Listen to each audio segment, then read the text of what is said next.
খুব কম, অল্প সময়ের ভিতরে দু চারটা কথা বলবো। ওয়াজ না, ওয়াজ আপনারা অনেক শুনেছেন। আমাদের এই দেশটা মুসলমানের দেশ। বর্তমান পৃথিবীতে মুসলিম রাষ্ট্র 58টা মুসলিম রাষ্ট্রের ভিতরে সবচাইতে বেশি মসজিদ আমার বাংলাদেশে,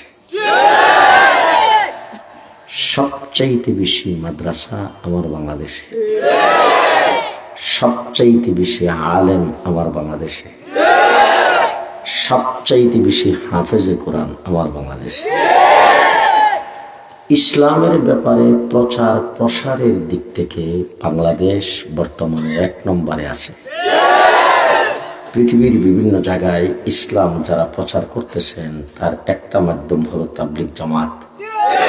তাবলিগ জামাতে যারা সময় লাগিয়েছেন, যারা সময় ব্যয় করতেছেন, তাদের মধ্যে সিংহবাস বাদ, এমনকি 50% বাংলাদেশের লোক। পৃথিবীর বিভিন্ন জায়গায় তাবলিগের মাধ্যমে বড় বড় মসজিদ তৈরি করেছেন তাবলিগ জামাতের মুরব্বীরা, তাদের মধ্যে অধিকাংশ বাংলাদেশের। গোটা পশ্চিমা দুনিয়া তাবলিগ পরিচালিত হয় ইংল্যান্ড থেকে। আপনাদের মাওলানা ওবায়দুল হক সাহেব যেখানে থাকেন, ইংল্যান্ডের তাবলিগের যে মার্কাজ, সেই মার্কাজ হলো ডিউসবারি। ওই ডিউসবারি মার্কাজে যে মসজিদটা, সেই মসজিদটায় 10,000 লোক এক জামাতে নামাজ আদায় করতে পারে। ওই মসজিদটা, পুরা মসজিদটার মধ্যখানে কোনো ফিলার নাই, চতুর্দিকে ওয়াল, এর মধ্যে ছাদ। আমি সেই মসজিদের কাছে যাই দেখেছি অনেক ইংরেজ, অনেক লোকজন এসা জানালার ফাঁক দিয়া মসজিদটা দেখে আশ্চর্য হয়ে বলে, এটা কেমন ইঞ্জিনিয়ার বানাইছে, এত বড় বিশাল মসজিদ, মধ্যখানে কোনো ফিলার নাই। এই মসজিদ যিনি তৈরি করেছেন তিনি বাংলাদেশের ইঞ্জিনিয়ার আব্দুল মুকিত সাহেব। গোটা পৃথিবীতে আজকে মিডল ইস্টে যেখানকার ভাষা আরবি, যেখানে আমার রাসূল জন্মগ্রহণ করেছে, যেখানকার ভাষায় কোরআন নাজিল হয়েছে, ওই সমস্ত জায়গা দেখেন, ওই সমস্ত দেশের শতকরা 80টা মসজিদের ইমাম বাংলাদেশি হাফেজে কোরআন। এবং আমি গোটা মিডল ইস্টের প্রত্যেকটা রাষ্ট্র চুষে বেড়াইছি। আরব আমিরাতে আমার বিয়াই প্রায় 28 বছর সেখানে বসবাস করেছে। আমার যে জামাতা তেলাওয়াত করেছেন, সে তার জন্ম থেকে নিয়ে লেখাপড়া সবকিছু করেছেন আরব আমিরাতে। তাদের কাছ থেকে খবর নিয়ে দেখেন, গোটা আরব আমিরাত কেন, গোটা মিডল ইস্টের কোথাও একটা আলেম তৈরির কারখানা নাই। গেল বছর কাতার গিয়েছিলাম, সেখানে যাওয়ার পরে দেখলাম কোন একজন হাফেজ তৈরি এবং আলেম তৈরির একটা মাদ্রাসাও নাই। এদিক থেকে, সব দিক থেকে বিবেচনা করলে আমার দেশটা মুসলমানের দেশ। এবং এই দেশটার ইতিহাস যদি আপনি অতীত তালাশ করেন, আমি কথাগুলি এই জন্য বলছি, হয়তো আপনাদের মধ্যে কেউ, আমি যখন এখান থেকে চলে যাব, মাহফিল কর্তৃপক্ষকে দৈরা বলবেন যে, এই বেটা কোত্থেকে মৌলবি দৈরা আনলা, ইতানের নাম ওয়াজ। আমি তো এই কথাগুলি বলে যাচ্ছি, আপনারা শুয়ে শুয়ে একটু চিন্তা করেন। আপনাদের প্রত্যেকটা মানুষ যদি মুসলমান হয়ে থাকেন, জন্মের পরে যদি ডান কানে আজান আর বাম কানে একামত হয়ে থাকে, বর্তমান দেশের যে অবস্থায়, অবস্থায় প্রত্যেকটা মানুষের এই ইতিহাসগুলি জানা দরকার। আমরা কোথায় থেকে এসেছি, আমরা কারা। পৃথিবীর মানচিত্রে 2টা দেশ খুব ভালো করে মনে রাখবেন, একটার নাম হলো স্পেন, আরেকটা হলো আমাদের ভারতবর্ষ। স্পেন 800 বৎসর পর্যন্ত মুসলমান শাসন করেছে। স্পেনের মাটিতে জন্মগ্রহণ করেছেন আল্লামা কুরতুবী রহমতুল্লাহি আলাইহি, যিনি তাফসীরে কুরতুবী লিখেছেন। স্পেনে বিশাল বড় বড় মসজিদ ছিল, মাদ্রাসা ছিল, বিশাল বড় বড় মুসলমানদের লাইব্রেরি ছিল। পৃথিবী বিখ্যাত, পৃথিবীর কোনো জায়গায় এই সমস্ত কিতাব খুঁজে পাওয়া যেত না, যখন স্পেনে পাওয়া যেত। সেই স্পেন ইংরেজ দখল করেছে 800 বৎসর মুসলমান শাসন করার পরে। ইংরেজ স্পেন দখল করে সেখানে একজন মুসলমানও রাখে নাই। গোটা স্পেন থেকে, ভালো করে শুনবেন, সংক্ষেপে বলতেছি, লম্বা সরা ইতিহাস, গোটা স্পেনে কোথাও একটা মসজিদে রাখে নাই, কোথাও আজান হয় না, একজন মুসলমানও নাই। স্পেনের জমিনে 1 কপি কোরআন শরীফও রাখে নাই। মুসলমানদের লাইব্রেরিগুলো, মুসলমানদের তাফসীর, মুসলমানদের ইতিহাস, মুসলমানদের হাদিস, মুসলমানদের ফিকহ, মুসলমানদের সমস্ত কিতাবাদিগুলি ধ্বংস করার জন্য আলাদা মন্ত্রণালয় কায়েম করেছেন ইংরেজ। সেই মন্ত্রণালয়ের মাধ্যমে 55 বৎসরে সমস্ত মুসলমানদের লাইব্রেরির কিতাবাদি দিয়ে সবগুলো আগুন দিয়ে জ্বালায়া সব শেষ করে দিয়েছেন। মুসলমানদের লাইব্রেরির কিতাব দিয়ে বিশাল বড় সাগরের মধ্যখানে 8 লেনের রাস্তা বানানো হয়েছে। স্পেন থেকে সমূলে মুসলমান বিদায়। এবার অবস্থা সৃষ্টি করেছেন, যদি কোনো গোয়েন্দা বাহিনীর পক্ষ থেকে রিপোর্ট হতো যে ইমুক মহল্লায় একজন মুসলমান আছে, ওই মহল্লার সমস্ত মানুষকে ধরে হত্যা করা হতো। যদি কোথাও রিপোর্ট হতো ইমুকের বাড়িতে ইমুক বাসায় 1 কপি কোরআন শরীফ আছে, ওই বাসার সমস্ত মানুষকে হত্যা করা হতো।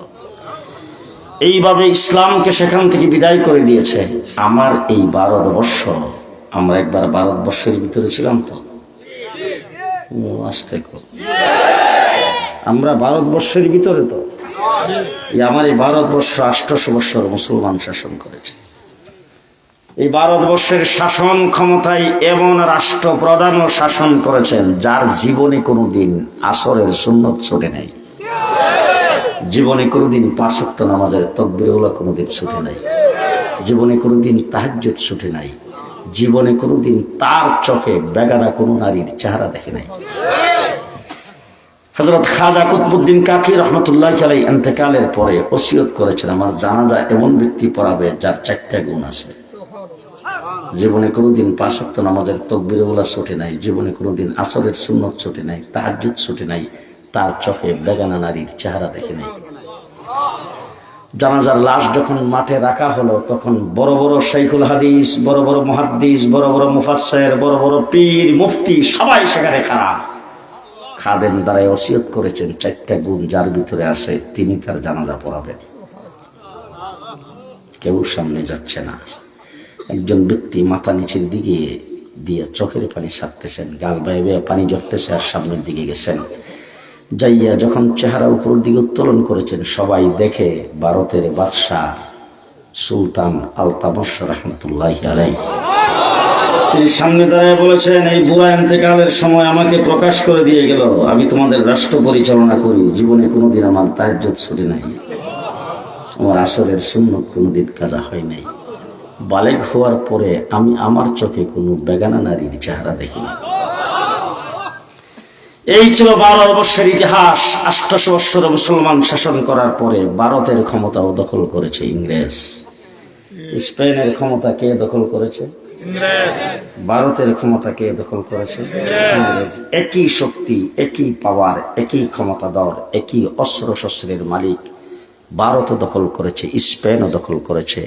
এতক্ষণ শুনেছেন স্পেন থেকে কোরআন বিদায়, ইসলাম বিদায়, মসজিদ বিদায়, আজান বিদায়, মুসলমান বিদায়, নামাজ বিদায়, সবকিছুকে সমূলে বিদায় করে দিতে পেরেছেন। কিন্তু আমার দেশে 250 বৎসর চেষ্টা করে একদিনের জন্য, 1 মিনিটের জন্য ইসলাম বিদায় করতে পারে না। কথা বলা হয় বুঝাইতে পারি নাই। একই ক্ষমতাসীন স্পেনে ইসলামকে বিদায় করতে পেরেছে, আমাদের দেশ থেকে একদিনের জন্য পারে নাই, একদিনের জন্য পারে নাই। বাহুবল শহরে ইংরেজ আইসা দখল করে ফেলেছেন, সেখান থেকে মৌলবীকে পিটায় বাইর করে দিয়েছেন, মসজিদ ভেঙ্গে চোরমার করে দিয়েছেন। ওই মৌলবী নদী সাঁতরায় যায় কোনো চরে উঠছেন, সেখানে যায় মাদ্রাসা কায়েম করে ফেলেছেন। ওই জায়গায় যায় লোকজনকে দাওয়াত দিয়ে আজান দিয়ে নামাজের জামাতের ব্যবস্থা করেছেন। এরপরে ইংরেজ যখন এই দেশ দখল করেছে, দেশটা মুসলমানের, এইটা আমি আপনাদেরকে বুঝাইতে চাচ্ছি, ভালো করে শুনেন। ইংরেজ যখন এই দেশ দখল করেছে, বড় বড় নেতা ছিল। আমার বাংলাদেশে আওয়ামী লীগ, বিএনপি বড় দল না? এলাকা কদ্দুর? বাংলাদেশের 56,000 বর্গ মাইল। আর তখন গোটা ভারতবর্ষ কত বড় রাষ্ট্র, কত বড় রাষ্ট্র। সেই রাষ্ট্রের নেতা ছিল, এটা কি আওয়ামী লীগ বিএনপির মতো? এত বড় বড় লিডার ছিল, কিন্তু কোন লিডার, কোন নেতা, কোন রাজনৈতিক দলের সভাপতি, সেক্রেটারি ইংরেজের বিরুদ্ধে, ইংরেজের সামনে বুক টান করে দাঁড়ায় একটা টু শব্দ করার সাহস করে নাই। যদি সাহস করেছেন, একজন মৌলবী করেছেন, তার নাম শাহ আব্দুল আজিজ মুহাদ্দিস দেহলভী রাহমাতুল্লাহ।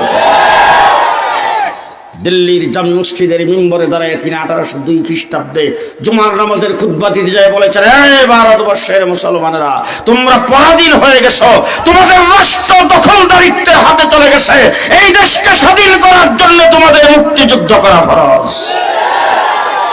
শাহ আব্দুল আজিজ মুহাদ্দিস দেহলভী রাহমাতুল্লাহ আলাইহির ফতোয়ার পর থেকে 250 বছর আমরা লড়াই করেছি। পরিষ্কার ভাষায় বলতে চাই, 1857 খ্রিস্টাব্দে শামিলির যুদ্ধে যুদ্ধ হয়েছে ইংরেজের বিরুদ্ধে। সেই লড়াইয়ে যিনি সেনাপতি ছিলেন তার নাম কাসেম নানতুবি রহমতুল্লাহ আলাইহি, যিনি দেওবন্দ দারুল উলুম মাদ্রাসা প্রতিষ্ঠা করেছেন আনার গাছের নিচে। সেইখানে ওনার যুদ্ধ আজাদি আন্দোলন, সেই আন্দোলনে মুসলমান যখন পরাজয় বরণ করেছে, আপনি ঢাকার দিকে যাবেন, ভিক্টোরিয়া পার্কে যায় দেখবেন, ভিক্টোরিয়া পার্কের এমন কোনো গাছ নাই যেই গাছের ডালায় আলেমদের লাশ ঝুলে নাই। ভিক্টোরিয়া পার্কের থেকে শুরু করে দিল্লি পর্যন্ত রাস্তার দুই ধারে এমন কোন গাছ ছিল না যে গাছে আলেমদেরকে ফাঁসির কাস্টে ঝোলানো হয় নাই। একদিনে 14,000 আলেমকে ফাঁসির কাস্টে ঝোলানো হয়েছে। 1866 সনে আনার গাছের নিচে মাদ্রাসা প্রতিষ্ঠা করেছেন। উস্তাদ একজন নিয়োগ দিয়েছেন, তার নাম হলো মোল্লা মাহমুদ। ছাত্র একজন পড়ার জন্য আসছে, তার নাম মাহমুদ হাসান। তিনি বৈশা আলিব্বা তাসা সবক নিয়েছেন আরান গাছের নিচে। সেই আলিব্বা তাসা যিনি সবক নিয়েছিলেন তিনি কালক্রমে হয়েছেন শাইখুল আলম, শাইখুল আরব ওয়াল আজম, শাইখুল হিন্দ মাহমুদ হাসান দেওবন্দি রাহমাতুল্লাহ আলাইহি। 2 বছর জেলে ছিলাম, 1.5 মাস ডিবি অফিসে রিমান্ডে ছিলাম। ইতিহাস তোমরা আমাদেরকে ভুলাই দিয়েছ। জেলে যাওয়ার আগে যেই ভাষায় কথা বলেছি, জেল থেকে আইসাও সেই ভাষায় কথা বলি। অফিসে 7টা টিম আমাকে জিজ্ঞাসাবাদ করেছেন, রাত্র দিন 24 ঘন্টা। 1.5 মাসের ভিতরে কোনোদিন বিছনায় পিঠ লাগাইতে দেয় নাই। রাত্র দিন 24 ঘন্টা জিজ্ঞাসাবাদ করেছে। সেই জিজ্ঞাসাবাদে আমি কাউকে সাথ দেই নাই। আমি সেখানে সবাইকে বলেছি, ইতিহাস তোমরা আমাদেরকে ভুলাই দিয়েছ। পরিষ্কার ভাষায় বলতে চাই, দেশের স্বাধীনতার ইতিহাস যদি রচনা করতে চাও, আমার কাসেম নানতুবিকে বাদ দিয়া স্বাধীনতার ইতিহাস রচনা হবে না। আমার মাহমুদ হোসেন দেওবন্দিকে বাদ দিয়া স্বাধীনতার ইতিহাস রচনা হবে না। আমার হুসাইন আহমদ মাদানীকে বাদ দিয়া স্বাধীনতার ইতিহাস রচনা হবে না। দেওবন্দ দারুল উলুম মাদ্রাসার সর্বপ্রথম ছাত্র মাহমুদুল হাসান দেওবন্দি যদি রেশমি রুমাল আন্দোলন না করত, বাংলাদেশ স্বাধীন হতো না, পাকিস্তান হতো না, হিন্দুস্তান হতো না।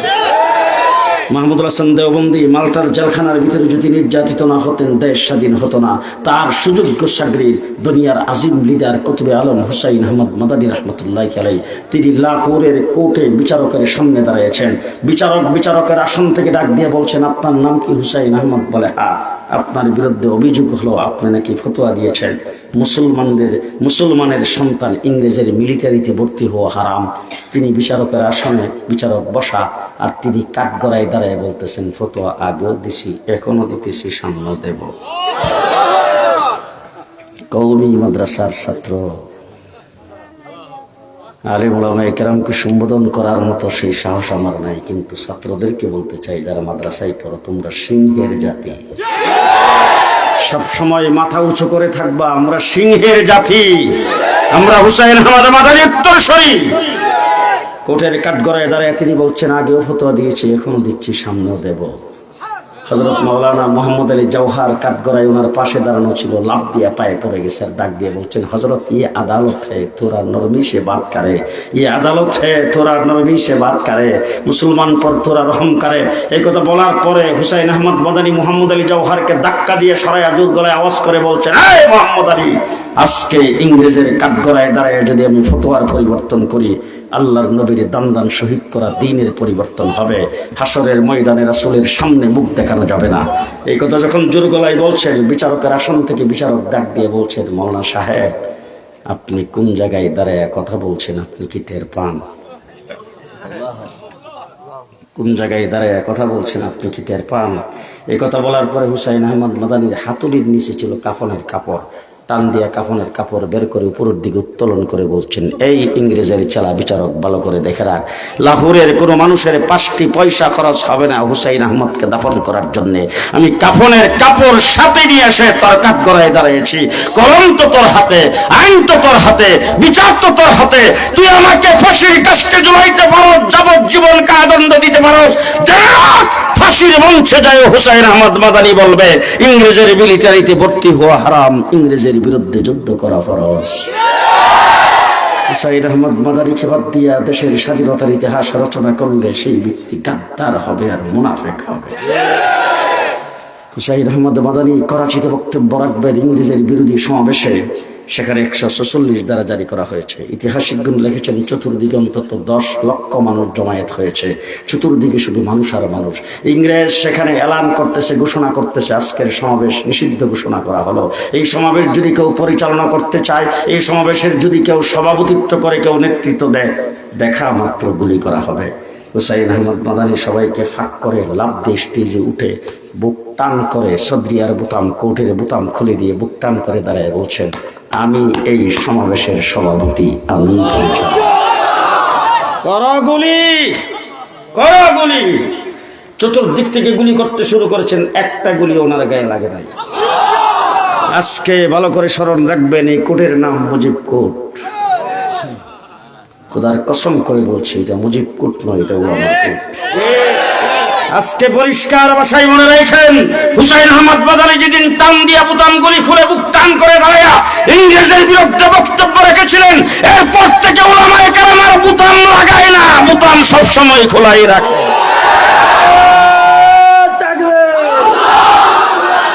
আমরা কিন্তু বোতাম খোলাই রাখি, বোতাম আমরা লাগাই না। এই যে দেখেন বোতাম খোলা, এই যে দেখেন বোতাম খোলা, কোন মৌলবী বোতাম লাগায় না। এরপর থেকে আমরা বোতাম খুলেই রাখি।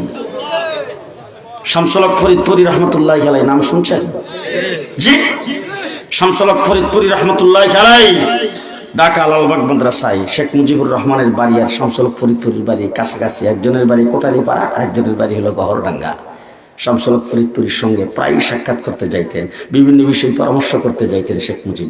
একদিন যায় দেখে আদি কাপুরের পাঞ্জাবি পরা আর গায়ে কুট পরা, দেখেই বলতেছেন, হুজুর আজকের কুটটা আপনাকে খুব মানাইছে, দেখতে বড় সুন্দর লাগে। শামসুল হক ফরিদপুরি বলছে, তুই খারাপ দেখি। খারাপ অবস্থায় কুটটা নিজের গায়ের থেকে খুললা শেখ মুজিবের গায়ে দিয়ে বলছেন, আয়নার সামনে দাঁড়ায় দেখ, তোরেও খুব ভালো মানাইছে,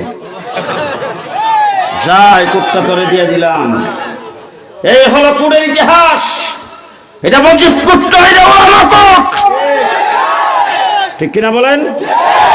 আমার হুসাইন আহমদ মাদানী যদি 146 ধারা ভঙ্গ করে করাচিতে বক্তব্য না রাখতেন, দেশ স্বাধীন হতো না। আমার হাকিমুল উম্মত আশরাফ আলী থানভী যদি কায়েদে আজম মুহাম্মদ আলী জিন্নাহকে সমর্থন না দিতেন, দেশ স্বাধীন হতো না। জাফর আহমদ উসমানী, শিবলি আহমদ উসমানী যদি পূর্ব পাকিস্তানের পশ্চিম পাকিস্তানের পতাকা উত্তোলন না করতেন, দেশ স্বাধীন হতো না। দেশ স্বাধীন আমরা করেছি। শেষ কথা আপনাদের সামনে বলতে চাই, কিছু কথা আপনারা কইবেন, কিছু আমি কইব। সব কথা এখন আমি কই না, কারণ 2 বছর থেকে সামনে যদি ধরা খাই আপনাদের শুদ্ধা যাইতে চাই, এই জন্য কিছু আপনাদের দিয়ে বলবো, কিছু আমি বলবো। এবার যদি জানা থাকে তাইলে বলেন তো, আমাদের এই দেশটা বাংলা ভাষাভাষী, আমরা কোন ভাষায় কথা বলি? বাংলা। বলেন তো দেখি, আমরা জাতে কি? বাঙালি। আমরা জাতে বাঙালি, ভাষা বাংলা। আচ্ছা, এবার জানা থাকলে বলেন তো, কলিকাতার ভাষা কি? কলিকাতা। পশ্চিমবঙ্গ যেটা ভারতবর্ষের যেটা প্রদেশ পশ্চিমবঙ্গ, সেটার ভাষাও বাংলা এবং তারাও বাঙালি। তারাও বাঙালি, আমরাও বাঙালি। তারাও বাংলা ভাষায় কথা বলে, আমরাও বাংলা ভাষায় কথা বলি। আবার আপনাদের কাছে জানতে চাই, তারা তো হিন্দুস্তানের অংশ হলো কলিকাতা, আমরা কেন 47 সালে পাকিস্তানের অংশ হলাম? এই প্রশ্নের জবাব পাবেন, বাংলাদেশ পাবেন, সবকিছু পাবেন।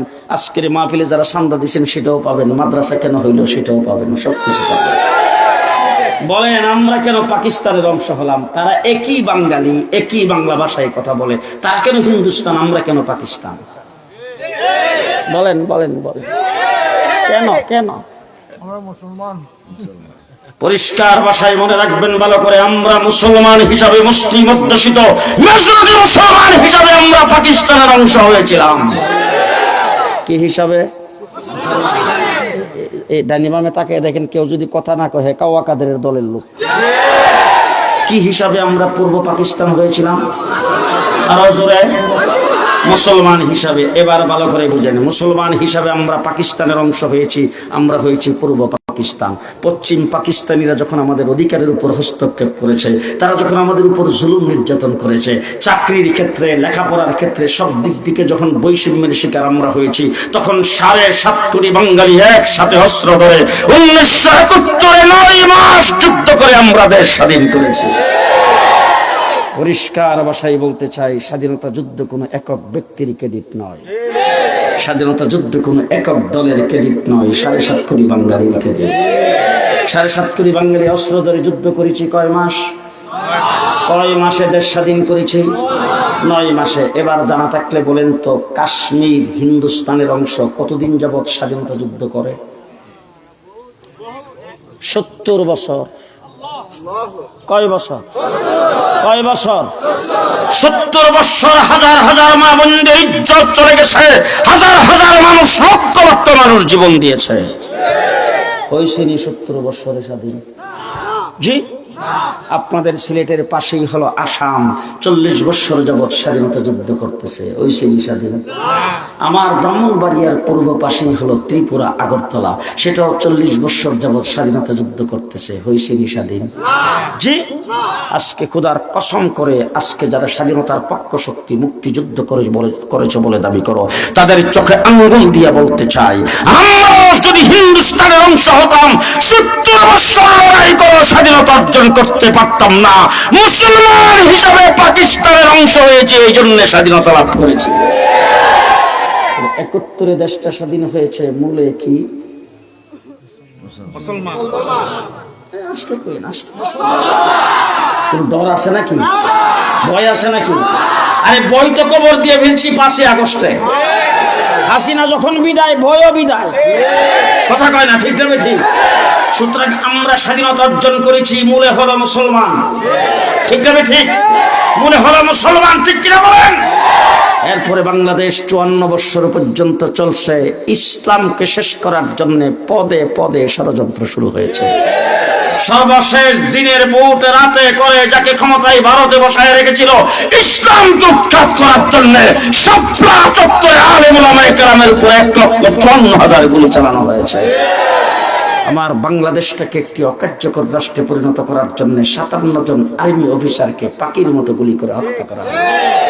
আমার 2021 সালে আমরা মাত্র একটা মূর্তির বিরুদ্ধে কথা বলেছিলাম খুব সুন্দর ভাষায়, আমি মৌলানা মামুনুল হক, আমরা বলেছিলাম, মাননীয় প্রধানমন্ত্রী, আপনার বাবার মূর্তিরে যদি চৌরাস্তার মধ্যে লাগান, আপনার বাবা একজন পূজনীয় ব্যক্তি, আমরা তাকে সম্মান করি, তিনি স্বাধীনতা যুদ্ধের নেতৃত্ব দিয়েছেন, দেশের জন্য উনি অনেক কষ্ট করেছেন, সুতরাং ওনার মূর্তিতে লাগাই যে ওনার মাথায় বসে কাকে যে পায়খানা করবে, পাখিগুলো যে কাক মাথায় বৈশা বৈশা পায়খানা করবে, তখন সেইগুলি কে পরিষ্কার করবে? সুতরাং আপনার বাবাকে এইভাবে আমরা বেইজ্জত হতে দিতে পারি না। আমরা এইভাবে সুন্দর কথা বলেছিলাম, ফলশ্রুতিতে আমাদেরকে নিয়ে জেলখানার ভিতরে আবদ্ধ করে রাখলেন, রিমান্ডে নির্যাতন করেছেন। কিন্তু লেডি প্রধানমন্ত্রী হাসিনা যখন খালি হেলিকপ্টারে উঠছে, 1 ঘন্টার ভিতরে বাংলাদেশের সমস্ত মূর্তি ভেঙে চুরমার করে দিয়েছেন, ঠিক কিনা বলেন? পরিষ্কার ভালো করে মনে রেখেন, ফতে মক্কা যখন হয়েছে তখন মূর্তিগুলি রাসূলের নিজের হাতে যখন সবগুলো ভেঙে চুরমার করে দিয়েছেন, তখন আল্লাহ পাক কোরআন শরীফের আয়াত নাযিল করেছেন, ওয়াকুল জাআল হক ওয়া যাহাকাল বাতিল ইন্নাল বাতিলা কানা যাহুকা। মক্কা ফতে হয়েছে, বিজয় হয়েছে, মুসলমানদের বিজয় হয়েছে, মূর্তি ভেঙে চুরমার করে দিয়েছেন। মূর্তিকে আজকে সবগুলো ভেঙে চুরমার করে দেওয়া হলো। ওয়াকুল জাআল হক ওয়া যাহাকাল বাতিল, বাতিল ধ্বংস হয়ে গেছে, নিষ্পেষিত হয়ে গেছে, কোনদিন আর মাথা উঁচু করে দাঁড়াইতে পারবে না। গত জুলাই আগস্টের আন্দোলনে বাংলাদেশ থেকে বাতিল শক্তি উৎখাত হয়েছে, সামনে আর কোনদিন দাঁড়াইতে দেওয়া হবে না।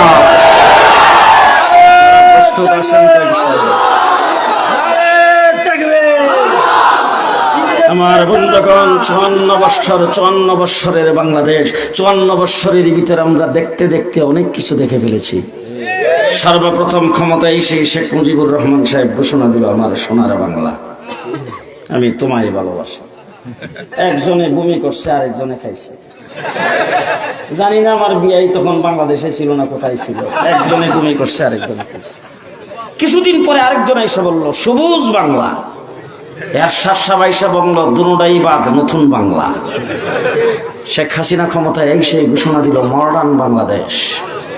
কিছুদিন পরে বলে আধুনিক বাংলাদেশ, তারপরে বলছেন ডিজিটাল বাংলাদেশ।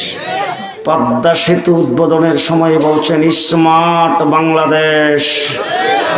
ভিশন 41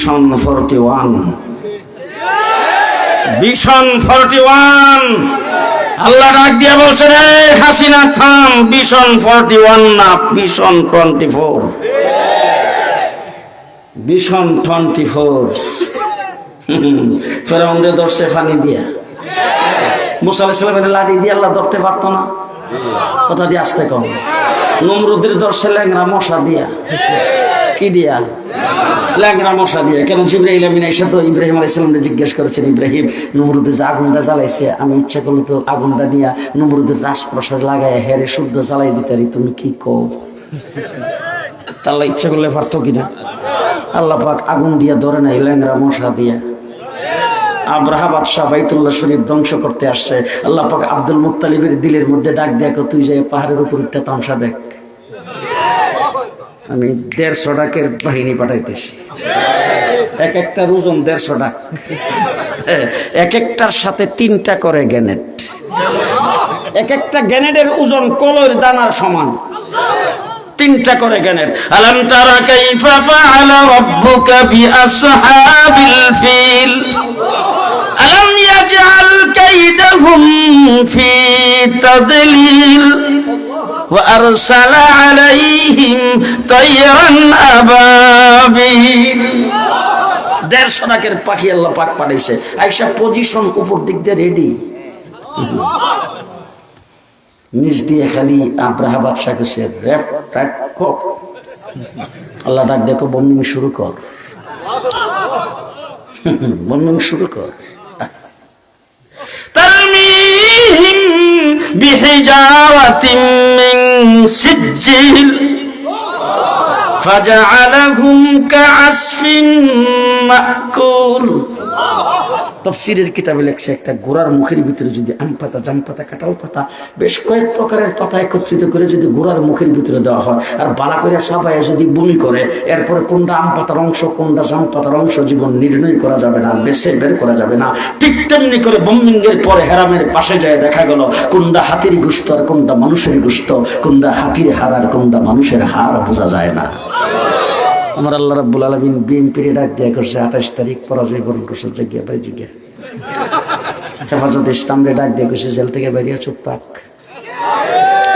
জামাত ইসলামরে ডাক দিয়ে কইছে, অনেকরে ফাঁসি দিয়ে দিছে, তোরাও চুপ থাক। আমি তোরার কাউরি দিয়ে ধরতাম না, ছাত্রদের নামাইতেছি। আল্লাহ পাক শুরু শুরু ছাত্রদেরকে রাস্তায় নামিয়ে দিছে। হাসিনা যখন পুলিশ বাহিনীর আর্মিদেরকে ধমক দিচ্ছে, হ্যাঁ তোমরা গুলি চালাও না কেন, একজন জন গণভবনের কাছে আসতে না পারে, পুলিশ বাহিনীর প্রধান যিনি ছিল আইজিপি, তিনি তাকে, ম্যাডাম গুলি চালাইলে জিডার গায়ে গুলি লাগবে, হিডা নিচে পড়বে, আর সাথে জিডা থাকবো, সামনের দিকে আসবে, পেছনে যাবে না। এবারে জিজ্ঞেস করতে চাই, সব বাংলা দেখা শেষ। জুলাই আগস্টে যে আন্দোলন হয়েছে, কোঠার বিরুদ্ধে আন্দোলন, আমি জিজ্ঞেস করতে চাই, আমার মাদ্রাসার কোন ছাত্রের জন্য কোঠার কোনো প্রয়োজন আছে? আমরা কি চাকরি দিতে যাই?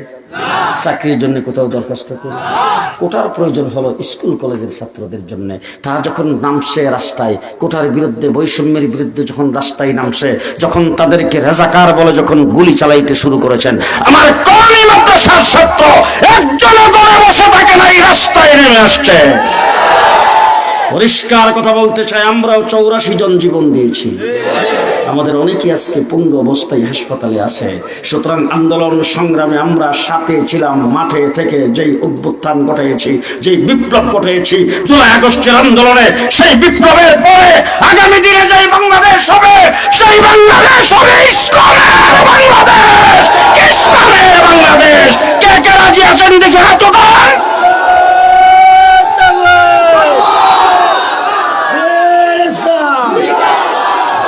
ইসলামের বাংলাদেশ করতে রাজি আছেন তো? এই জন্য যদি জানি না কি করা লাগবে, আশা করি করা লাগবে না, কারণ অন্তর্বর্তীকালীন সরকারকে আমরা সহযোগিতা করে যাচ্ছি।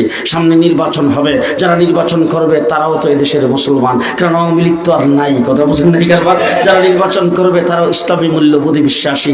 এরপরে ছাত্র জনতা যারা আন্দোলন করেছেন, তাদের আন্দোলনের সময় দেখেছেন রাস্তায় একদিক থেকে গুলি আসতেছে, আর এমন সময় মসজিদ থেকে যখন আজান হয়েছে, তারা রাস্তার মধ্যে রক্ত মাখা অবস্থায় রাস্তায় লাইন ধরে দাঁড়িয়ে গেছে একজনকে ইমাম বানায় জামাতের সাথে নামাজ আদায়।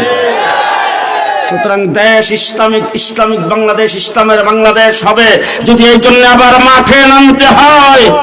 বাহুবলের রাস্তা প্রয়োজনে অনির্দিষ্টকালের জন্য বন্ধ করে দিতে হবে। প্রয়োজন যদি হয় তাইলে আবার যদি ডাক আসে শাপলা চত্বরে যাইতে প্রস্তুত আছেন তো? আল্লাহ কবুল করুন। সবাই বলে দেবে, সবাই বলে দেবে। আমাদের শেষ ঠিকানা জান্নাত। শেষ ঠিকানা কোথায়? যাইবেন কই? আরো জোরে জান্নাতে যাইবেন তো? জান্নাতে। হ্যাঁ, আপনি যদি এখন যাবেন ঢাকা, উঠছেন যে সিলেটের গাড়িতে, ঢাকা যাইতে পারবেন? সুনামগঞ্জের গাড়িতে উঠলে যাওয়া যাব, চিটাগাঙ্গের গাড়িতে উঠলে যাওয়া যাইব।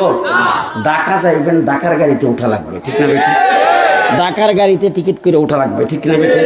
জান্নাতে যদি যাইতে চান তাহলে জান্নাতের গাড়িতে উঠা লাগবে। জান্নাতের গাড়িটার নাম হলো সিরাতে মুস্তাকিম। কি নাম? সিরাতে মুস্তাকিম। এই যে দেখেন আপনাদের সিলেট থেকে যে গাড়ি চলে, একটা নাম হলো গ্রিন লেন, একটা লন্ডন এক্সপ্রেস, কত জাতের নাম আছে না?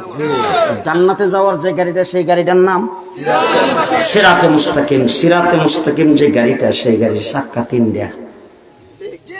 কয়টা?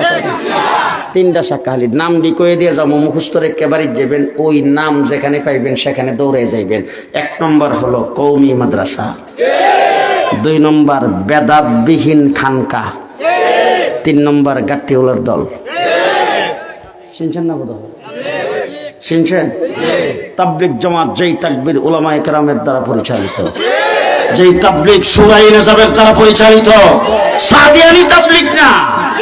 যারা টঙ্গীর মাঠে সন্ত্রাসী গাইডে আক্রমণ করে রক্ত ঝরিয়েছেন, তাদের তাবলিগ বাংলাদেশের কোনো মসজিদে চলবে না। তারা কোনদিন টঙ্গীর মাঠে, যেই মাঠে তারা রক্ত ঝরায় সন্ত্রাসের মতো আক্রমণ করেছেন রাতের অন্ধকারে, তারা কোনদিন সেই মাঠে ইজতেমা করার জন্য যাইতে পারে। আপনারা একমত আছেন তো? সিরাতে গাড়ির নাম সিরাতে মুস্তাকিম। সেই গাড়ির চাক্কা কয়টা? 3টা। 1 নম্বর চাক্কা কওমি মাদ্রাসা, 2 নম্বর চাক্কা বেদাতবিহীন, যেই খানকা, যেই পীরের দরবারে খিচুড়ি লইয়া মারামারি, জিলাপি লইয়া টানাটানি, গরু ছাগল লইয়া দৌড়াদৌড়ি, বেড়া বিড়ির নাচানাচি, ওখানে নাই। এইটা হলো বেদাতবিহীন খানকা। যে পীররে দেখলে নবীর সুন্নতের কথা মনে হয়, যে পীরের মুরিদদেরকে দেখলে নবীর সুন্নতের কথা মনে হয়। কথা বলেন ঠিক কিনা? বেদাতবিহীন খানকা। 3 নম্বরটা হলো তাবলিগ জামাত। আমরা তিনটার সাথে থাকবো ইনশাআল্লাহ। ওয়া আখিরু দাওয়ানা আলহামদুলিল্লাহি রাব্বিল আলামিন। আসসালামু আলাইকুম ওয়া রাহমাতুল্লাহি ওয়া বারাকাতুহু।